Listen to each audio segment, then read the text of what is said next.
click on the bell icon to get regular updates from Venus.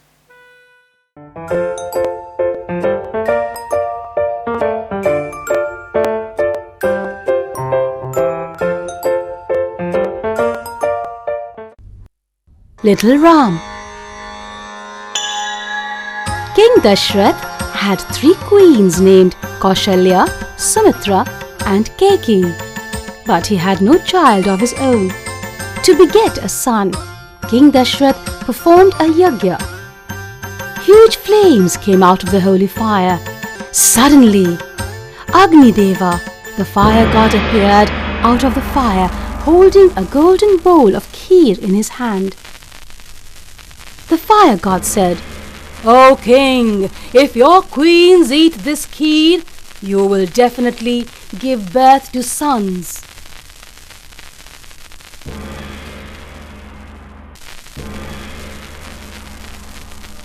The queens ate the kheer.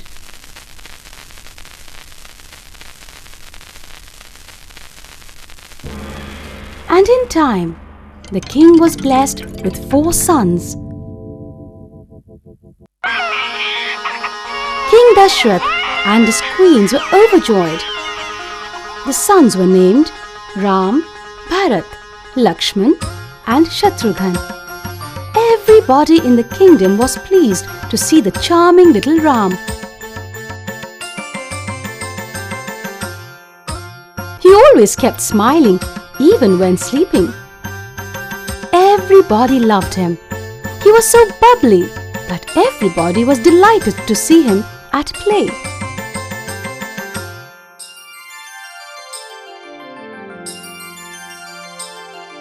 Now, little Ram learned to roll onto his stomach.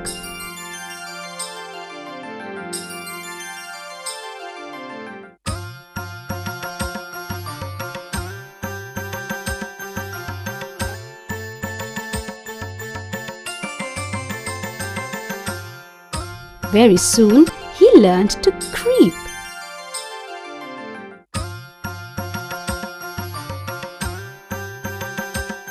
Crawl, sit and stand with support. Then he tottered and soon started to walk, run, jump and hop. He learned to talk, sing and dance in a joyful and childish manner.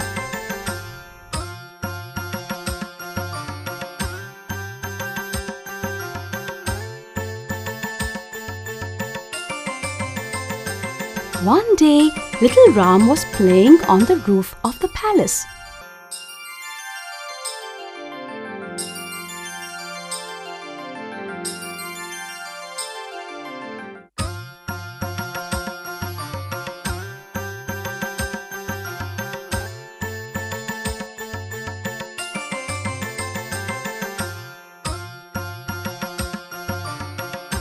It was growing dark as the sun had set. The moon began to rise in the sky. The moon was big, round and shiny. It was a full moon night. There were many stars twinkling in the sky.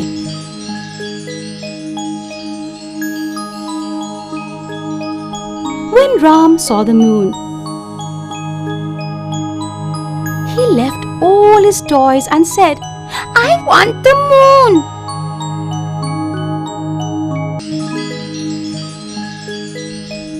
Everybody explained to him that the moon was in the sky and very far away. It was not possible to bring the moon down to the earth. But adamant Ram said, "I want the moon!" No was an answer he did not like. Who could make him understand? He was a child after all. Ram started weeping, crying and shouting. He said, "Do what you can do, but I want the moon!" He kept on weeping till his face turned red. Everyone tried to make him happy, but in vain. Suddenly, someone brought a golden tray full of water and said, "Look, is here in the tray." Indeed, the reflection of the moon fell on the water. Ram was happy, and he played with the moon in the tray. Ram was excited. As time passed, 4 of the princes, Ram, Lakshman, Bharat and Shatrughan, were trained in various martial arts along with their studies. The years passed, and sage Vishwamitra came to the royal court of King Dashrath. King Dashrath bowed to Vishwamitra. He welcomed the sage and said, "Welcome, O great sage. Tell me, what can I do for you? Your wish is my command." Vishwamitra was happy to hear this. He said, "You have promised to fulfill my wish, even before hearing it. This gives me great pleasure. I know you will not hesitate to lay down your life to fulfill my wish." King Dashrath looked at Vishwamitra's face. Vishwamitra told him the reason for his visit. "We are performing a yajna, but 2 demons, Marich and Subahu, are throwing bones into the holy fire. According to the rules of this yajna, I cannot use my power to destroy them once the yajna has begun. Therefore, I want your son Ram to go with me to destroy them. Remember, you have promised to fulfill my wish." King Dashrath became sad. He was not able to take the decision whether he should send Ram or not. Yet, he had promised to fulfill Vishwamitra's wish. King Dashrath feared for his son's life, and his face turned pale. He said to the sage, "My son is very young. If you don't mind, I am ready to go with you with my huge army." Vishwamitra became angry. He said, "O King Dashrath, it is not fit for the Raghukul to make a promise and then not fulfill it."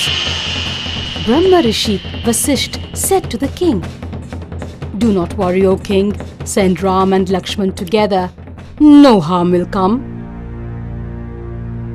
Yes, no harm will come to them. Vishwamitra has come here only for the well-being of Ram.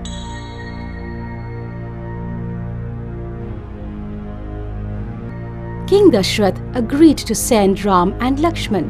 So they started their journey with Vishwamitra, and everybody blessed them.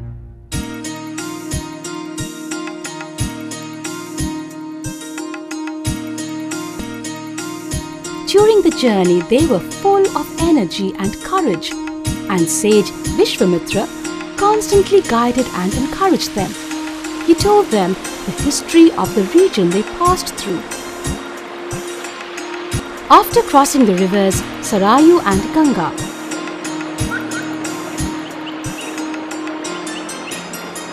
they reached the Tadika forest. Vishwamitra said, "Once upon a time, this was a prosperous and well-populated region, but a demoness called Tadika and her son Maricha changed it into a desert region with their dangerous activities. Now, nobody dares enter this forest for fear of Tadika." Lakshman wanted to meet Tadika and defeat her in battle, but Ram thought, "It is against the Kshatriya dharma to kill a woman." Vishwamitra realized Ram's dilemma. He said, "To protect human beings by slaying the wicked, whether man or woman, is the duty of a Kshatriya. Therefore, do not hesitate to kill this demoness." Hearing this, Ram made himself ready to defeat Tadika. He strung his bow, and the twang of the bow frightened the birds and animals in the forest. Tadika became wild with fury on hearing the twang of Ram's bow. She ran in the direction of the sound and saw Ram and Lakshman. She rose in the sky to attack them. She began to attack them with a shower of stones. Vishwamitra said to Ram, The sun is going to set and the demons become stronger at night. Hence, do not delay your stay here." Hearing this, Ram took out another arrow and, chanting a mantra, aimed the arrow. Whoosh! Radhika fell down with a great scream, and everybody was happy over her death. Vishwamitra was so happy that he embraced Ram. Then they reached Vishwamitra's ashram. The yajna began, and Ram and Lakshman waited for the demons to arrive and cause obstacles in the yajna. On the 6th day of the yajna, the demons came there with loud roars. Ha! Ha! Ho! Ha! Ha!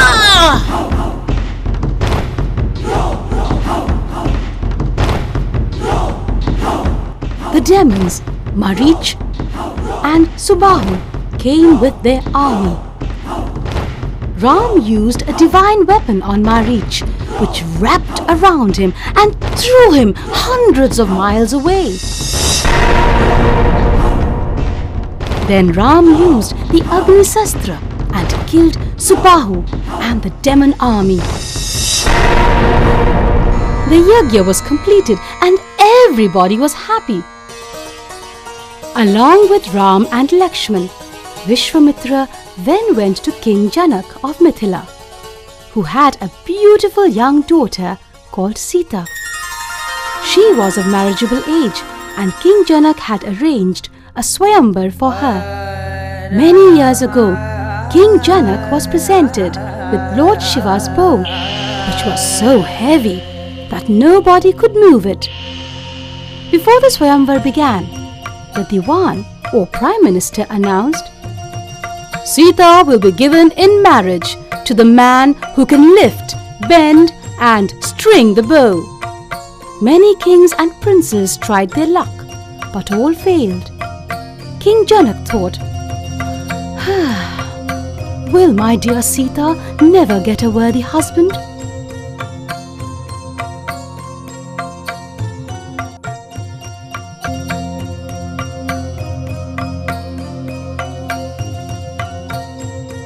At that time, Vishwamitra entered the court along with Ram and Lakshman.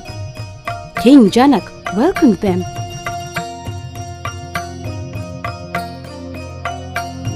Vishwamitra said, "These two young princes are Ram and Lakshman, the sons of King Dashrath of Ayodhya." Vishwamitra told him about the bravery of Ram and Lakshman in destroying the demons. Vishwamitra said to him, "Ram and Lakshman have come here to see Lord Shiva's bow." Hearing this, King Janak immediately agreed and said, "The princes can certainly see Lord Shiva's bow. I will give my daughter Sita in marriage to the prince who will lift the bow and string it." With the consent of Vishwamitra and King Janak, Ram went near the bow and bowed before it. He lifted it effortlessly and strung it. He drew the string back with such force that the court echoed with the sound. And Lord Shiva's bow was broken. A cheer went up in the court, and a shower of flowers fell on the prince. King Janak declared, "My daughter Sita will be wedded to Ram."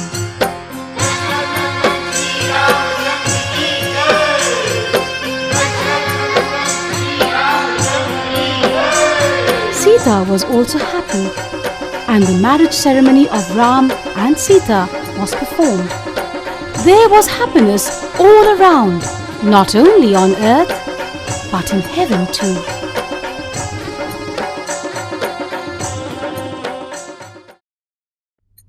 Kaikeyi was the favourite queen of King Dashrath. She was delicate, charming, and as beautiful as an Apsara. Kaikeyi was the youngest of the 3 queens King Dashrath had married her because of the inability of his 2 queens to have a child. She was loved and respected by all as she was intelligent. She was kind-hearted but got upset and angry very quickly. Kaikeyi was also not able to have a child. Because of this, King Dashrath performed a yagya to beget a son.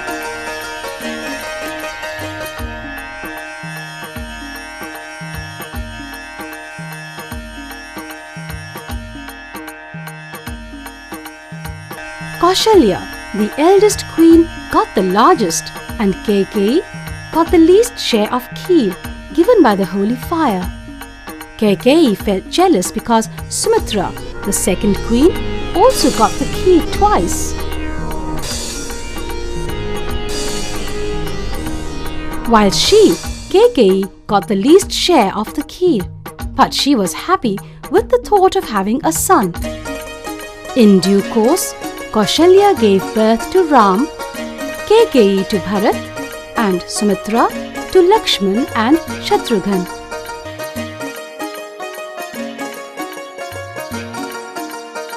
As time passed, King Dashrath grew old and his 4 sons became young men.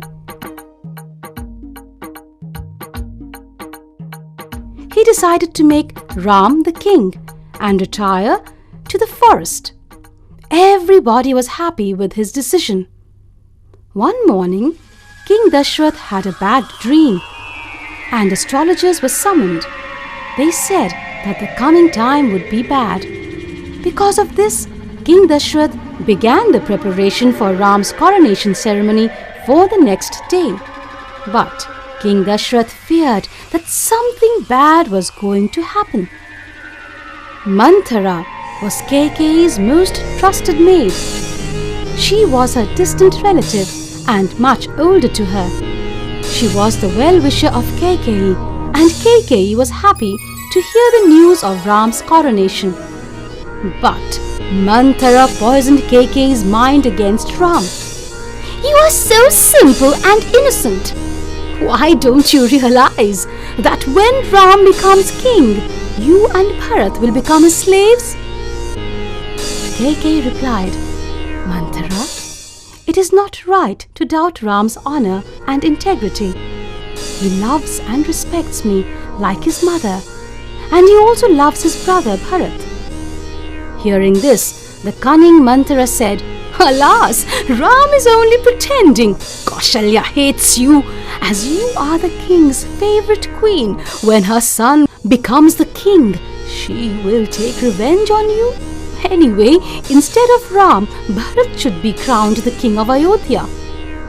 Hearing this, Kaikeyi's heart filled with jealousy, as every mother always likes to see her son do well. So she wanted her son Bharat to be king.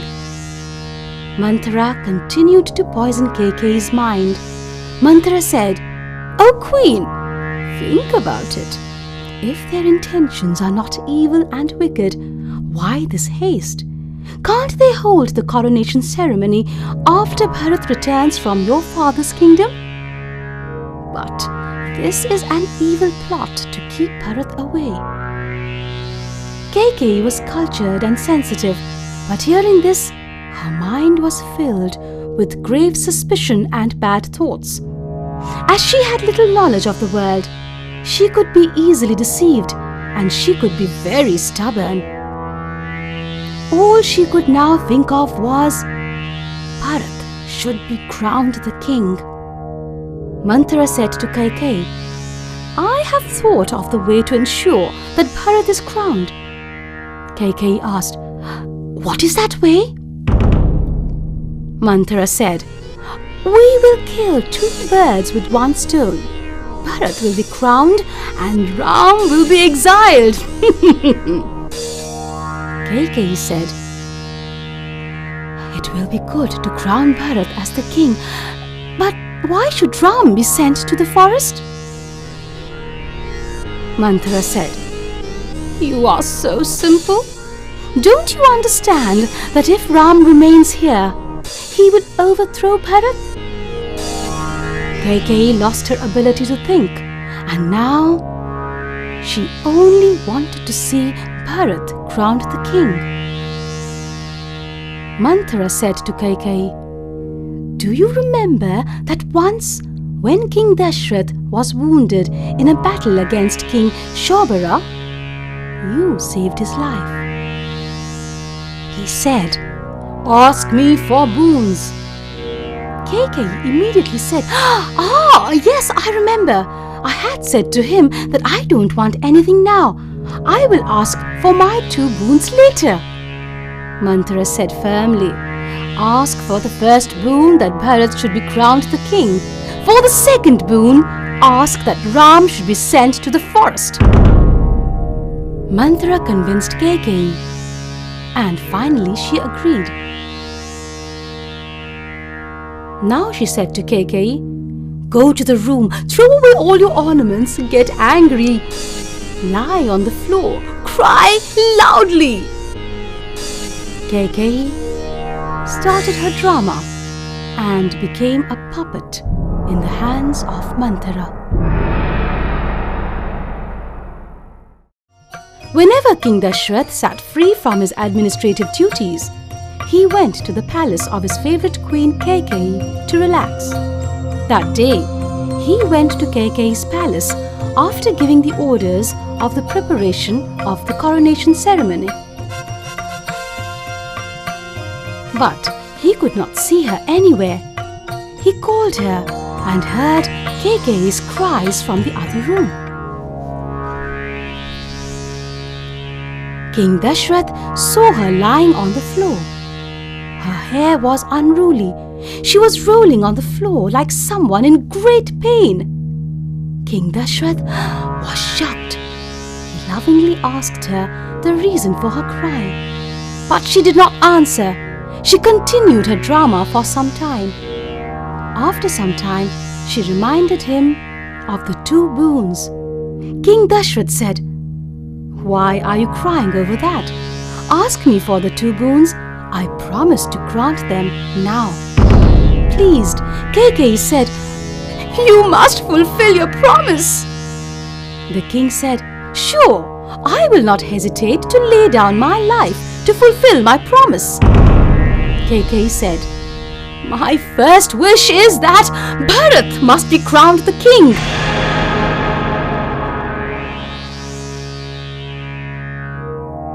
"My second wish is that Ram must be exiled to the forest for 14 years.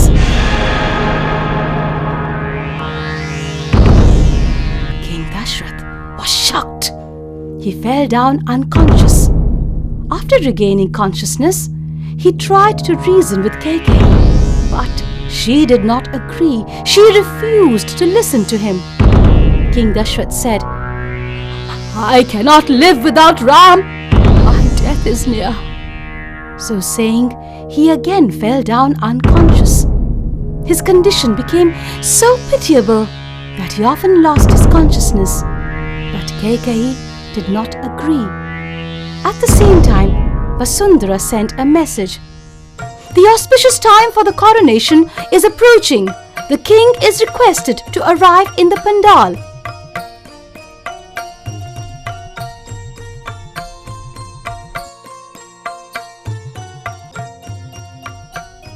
King Dashrath did not say a word.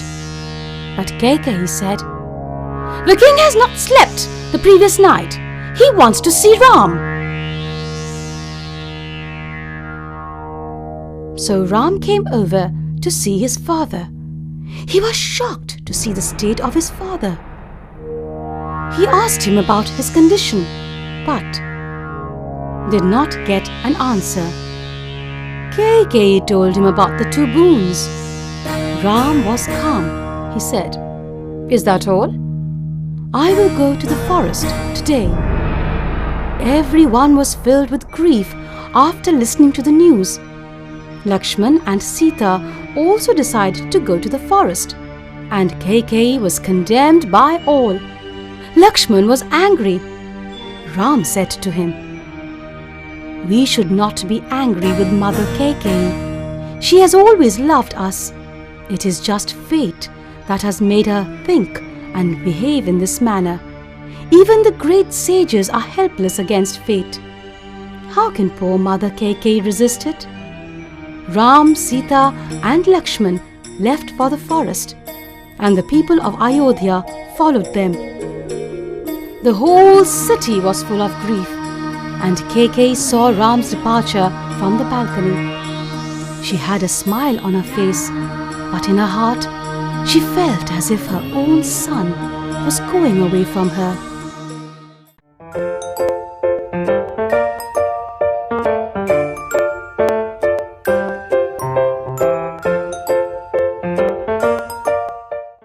For more entertainment, log on and subscribe to www.youtube.com/VenusKidsWorld.